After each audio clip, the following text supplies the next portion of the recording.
խոսում են վարձավճարների վճարման մասին, դրան զուգահեռ վարչապետի տիկնոջ հիմնադրամը օրինակ անգլերենի դասընթացների խոստումներ է հնչեցնում, բայց արձագանքներ դեռ կան հակակոռուպցիոն կոմիտեից։ Ես ուզում եմ դուք ասեք, օրինակ, այս օրինակով կոնկրետ, երբ որ վարչապետի տիկինը ընտրական պրոցեսի այս ընթացքում, որը արդեն գործում է կարգավորումները, ինքը ինչ որ խոստումներ է տալիս կամ հայտարարություններ է անում հիմնադրամի շրջանակներում։ Այստեղ խնդիր կարող է լինել քրեական գնահատական, իրավական գնահատական կարող է լինել այս ամեն ինչին, թե ոչ։ Ես այս բանին կխուսափեմ կոնկրետ դեպքի մասով իրավական գնահատական տալ, որպեսզի հետագայում նաև չկանխորոշվի, իմ ասածը իրավական ելքով, բայց մենք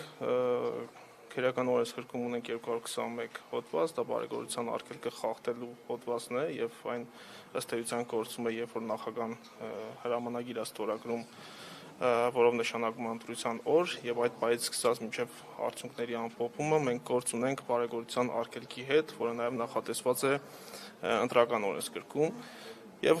այդ հոդվածում հստակ սահմանված են թե եղանակները, թե սուբյեկտները, ովքեր են այդ հոդվածով հանձնակազմի սուբյեկտ, կուսակցության անդամ կլինի, թեկնածու կլինի եւ այլն, ասոցացվող հիմնադրամներ, անձինք, չէ՞, որոնք նաև հոդվածով կա հստակ բան, որ դա պետք է ուղղված լինի ընտրողին, ընտրողներին պետք է ուղղված լինի եւ պետք է դա կատարվի անհատույց, ու ըստ էության նաև մենք նպատակ ունենք այդ հոդվածով, դա ընտրողի կամքի ազատ արտահայտմանը խոչընդոտելն է բովանդակային առումով եւ եթե այս ամենի հետ կապված մենք ունենում ենք կոնկրետ դեպք, ապա այդ մասով սկսում են ստուգողական գործողություններ, վերջնական իրավական գնահատական կհայտնենք։ Դուք ընթացակարգեր եւ օրենքներին ու կարգավորումներին եք հղում անում։ Հիմա կա կոնկրետ դեպք հիմնադրամի գործունեության ընթացքում այս փուլում։ Եթե դասընթացներ է կազմակերպում անգլերենի կամ ինչ որ ուրիշ հայտարարություններ է անում, կրկին էլի այն զանգվածի համար է, որը կարող է պոտենցիալ ընտրող լինել։ Այստեղ իրավական գնահատականի հարց կարող է առաջանալ, թե այստեղ ասոցացվելու խնդիր չկա առհասարակ, դուք չեք տեսնում խնդիր, որ այդ հիմնադրամը ասոցացվում է կոնկրետ քաղաքական ուժի եւ ղեկավարի հետ նրա։ Տեսեք, ես այս բանին նման գնահատականներ կխուսափեմ տալ, որովհետեւ կոնկրետ ձեր ասած դեպքով մենք հաղորդում հակակոռուպցիոն կոմիտեում չունենք այս բանին, բայց վաղը մյուս օր եթե ունենանք հաղորդում եւ եթե հիմա ես ձեր հարցին պատասխանեմ ու ասեմ իրավական առումով ստե ունենք բարեգործության արգելքը խախտելու հանձնակազմ կամ չունենք, դրանով ես ինձ կանխորոշում եմ, որպեսզի հետագայում իրավական պրոցեսներում համապատասխան ճիշտ իրավական որոշում գնահատական տրվի։ Եթե մենք ունենանք ձեր ասած դեպքով հաղորդում կամ ունենանք ստուգողական գործողություններ, մենք դրանով կկայացնենք համապատասխան դատավարական որոշում եւ հանրությունը կիրազեկվի պատշաճ։ Պարոն Նահապետյան, իսկ երբ որ մարզպետը դուք դա չեք տեսնում, դրանով ինչու չեք զբաղվում, դա խնդիր է թե ոչ։ Խնդրում եմ թողեք վերջացնի հարցերը, հետագայում ձեր հարցերը կտակ։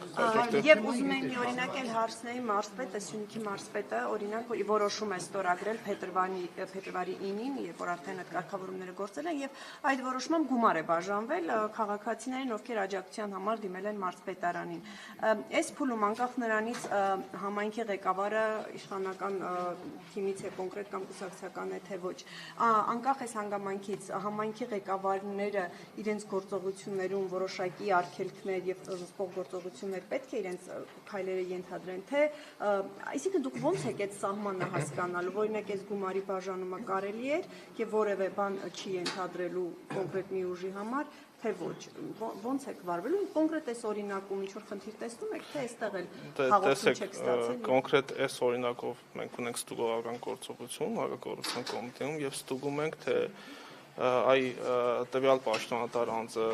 կուսակցության անդամ է հանդիսանում, չի հանդիսանում, այդ գումարը պաշտվել է համապատասխան դիմումների հիման վրա քաղաքացիների, թե ոչ, ինչ նպատակ է հետապնդել այդ գումարի պաշտումը, երբ որ ավարտական ունենանք, արդեն ստուգողական գործողություններ ունենանք ավարտական process, այդ դրա մասին, նորից եմ ասում, հանրությունը կիրազեկվի կոնկրետ ձեր ասած դեպքում։ Իսկ թե սահմանը ինչպես ենք որոշում, իրավական առումով սահմանը որոշում ենք յուրաքանչյուր դեպքում առանձին, կախված տվյալ դեպքի հանգամանքներից։ Հիմա ես չեմ կարող կանխորոշել եւ նշել, թե որ դեպքում մենք կորագենք բարեգործության արգելքը խախտելու հանցակազմով, իսկ որ դեպքում չենք որակի։ Եթե չորակենք, եթե մենք վարույթ չնախաձեռնենք,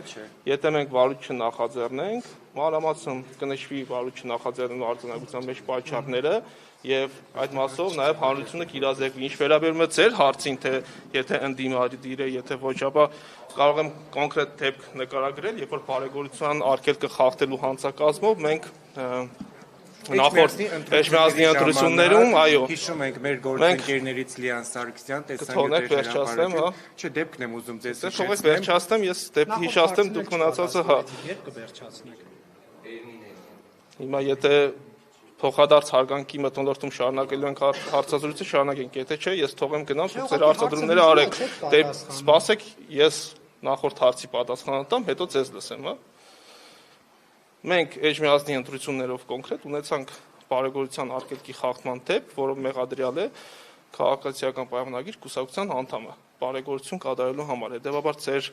այն մեկնաբանությունը, որ կախված թե որ կուսակցությունից է եւ այդ ըստ այդմ էլ նաեւ որոշում կայացնենք, դա իրականության հետ կապ չունի։